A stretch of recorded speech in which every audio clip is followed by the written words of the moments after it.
दिया गया, बांट दिया गया। हम लोग समझते हैं शायद बढ़ती हुई जनसंख्या गरीबी और भ्रष्टाचार की जन्मदाता है। हम आपको बताना चाहते हैं ये बैंकिंग व्यवस्था जो है ये सबसे बड़ी इसकी जन्मदाता है। हमने पहले राजनीति पे काम करके देखा, लगा कि राजनीति में कोई गड़बड़ है इसलिए समाज पीछे है, लेकिन जब इसकी गहराई पे गए तो इसका षड्यंत्र कहीं और मिला। हमारा जो पुरखों का रुपया था वो सोना और चांदी था जो ईस्ट इंडिया कंपनी ने अपने पास रख लिया, ब्रिटेन गवर्नमेंट ने। तो हमें बड़ा आश्चर्य होता था, हम कई दफे जब निकाल कर देखते थे कि ये 1 रुपया है, इस पर भारत सरकार लिखा हुआ है, इसमें कोई वचन खंड भी नहीं है, इसमें महात्मा गांधी का फोटो भी नहीं है और ये भारत सरकार का है। जब इससे दूसरे नोट हम निकालते थे 2 से 2000 तक के नोट, तो उन पर सब पर लिखा हुआ है रिजर्व बैंक ऑफ इंडिया, और गारंटी कौन दे रहा है? केंद्रीय सरकार। भाई भारत सरकार तो हमने सुनी है, ये केंद्रीय सरकार कौन सी है? ये 2 प्रकार के नोट, 1 रुपया और 1 नोट, और 2 प्रकार की सरकार कौन सी है? ये कारण क्या है? तो हम इसकी जड़ तक गए। हमने आरबीआई को आरटीआई लगाई और उनसे पूछा कि जो हमारा भारत का रुपया है, जो आपने नोट दिया है, उसके बदले वो रुपया कहां रखा हुआ है और वो रुपया कौन सा है और उसका मानक स्टैंडर्ड क्या है? तब उन्होंने लिख कर दिया कि रुपए का मानक स्टैंडर्ड गोल्ड है और आपका जो रुपया है वो हमारे पास जमा है। यह है तो उसकी एक रसीद है, ये रुपया नहीं है। इसने लिखकर नीचे दिया हुआ है, मैं धारक को 500 रुपया अदा करने का वचन देता हूं। इसके बाद में जब ये सारी बात क्लियर हो गई तो फिर हमने उनसे एक बात पूछी कि आजादी से आज तक जब से आपने सोना लिया, कितना सोना जमा है हमारा और उसके बदले आपने नोट कितने बांटे हैं हमारे देश में, चलन में जो है? तो उन्होंने रिपोर्ट में लिख कर दिया 34 लाख करोड़। फिर हमने उनसे पूछा कि भाई आप ये और बता दो कर्ज कितना बांटा हुआ है बैंकों ने? तो उन्होंने जो रिपोर्ट दी है वो है 156 लाख करोड़, जिसकी समाज ये भरपाई कर ही नहीं पाएगा। 122 लाख करोड़ रुपया अधिक। 2016 में जब नोटबंदी हुई थी तो सरकार ने एक बात कही थी कि भाई पाकिस्तान वाले नकली नोट छापते हैं और वो नकली नोट इतने आ गए हैं, इसलिए इस पैसे को आप जमा करो और हम एक ऐसी करेंसी लाएंगे जिसमें चिप लगी होगी, जिसकी नकल नहीं हो पाएगी, जो लोग काले धन के रूप में इकट्ठा भी नहीं कर पाएंगे।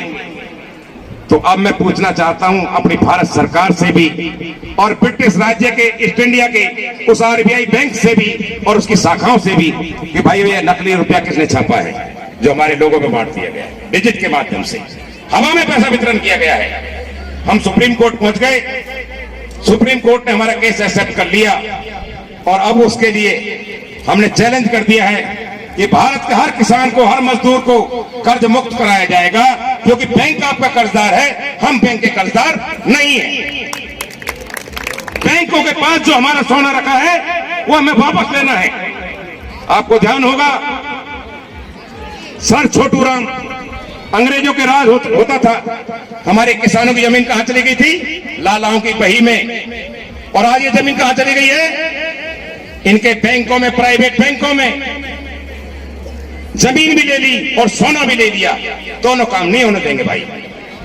हमने प्रतिज्ञा ली है, अगर किसी भाई का भी कोई कर्ज है ट्रैक्टर पे, मोटरसाइकिल पे, कार पे, खेत पे, पर्सनल लोन, किसी भी प्रकार का कर्ज ले रखा हो, उसे हम कर्ज मुक्त कराएंगे। 1 रुपए में 5000 का कर्ज, 100 रुपए में 5 लाख का कर्ज। ये लिखित में होगा, कानून के माध्यम से होगा, जो सुप्रीम कोर्ट पहुंच गए। सुप्रीम कोर्ट ने केस एक्सेप्ट कर लिया है। हमारे जो रुपए का मानक स्टैंडर्ड गोल्ड है, 1 रुपए की कीमत 777 मिलीग्राम सोना, ये रिटर्न में है भाई, और आज भी आरबीआई में भी लिखा हुआ है। तो अपना सोना वापस लेना चाहिए, नहीं लेना चाहिए? इसके लिए आज आपका निमंत्रण स्वीकार करने आए हैं। जिस दिन इस खुशी में हम सब सारे समाज के लोग शारिक होंगे, बच्चे को आशीर्वाद भी देने आएंगे और आपको नमन करने भी आएंगे। लेकिन उससे पहले 19 नवंबर को करनाल में हमने एक रैली आयोजन की है, नस्ल बचाओ रैली, क्योंकि खतरा हमारी नस्लों पर, फसलों पर भी है। आगे कानून आ रहा है और आपके आधार कार्ड सबसे लिंक कर लिए गए हैं। आपका पानी से, बिजली से, बैंक से, गाड़ी से सबसे आधार लिंक है। और अभी एक नई करेंसी आ रही है जिसको नाम है डिजिटल करेंसी, जो छप चुकी है। अब ये वचन खंड भी गायब हो जाएगा और ये कागज का नोट भी गायब हो जाएगा।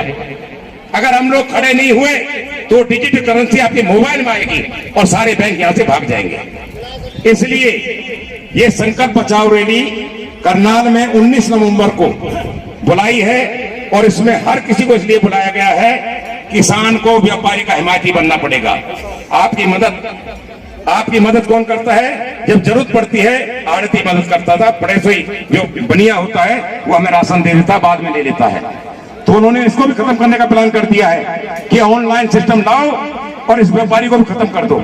इसलिए हमको 19 नवंबर को सबको एक साथ मिलकर के एक संकल्प लेना है और एक दूसरे का मददगार बनना है, हिमायती बनना है कि मैं किसान की लड़ाई लड़ूंगा, व्यापारी किसान के साथ खड़ा होगा, किसान व्यापारी के साथ खड़ा होगा।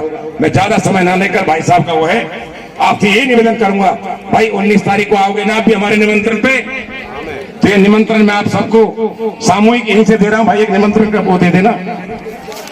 बहुत बहुत धन्यवाद। देखो कितनी बढ़िया बात है, कहते ना यो जागार तमिर्चे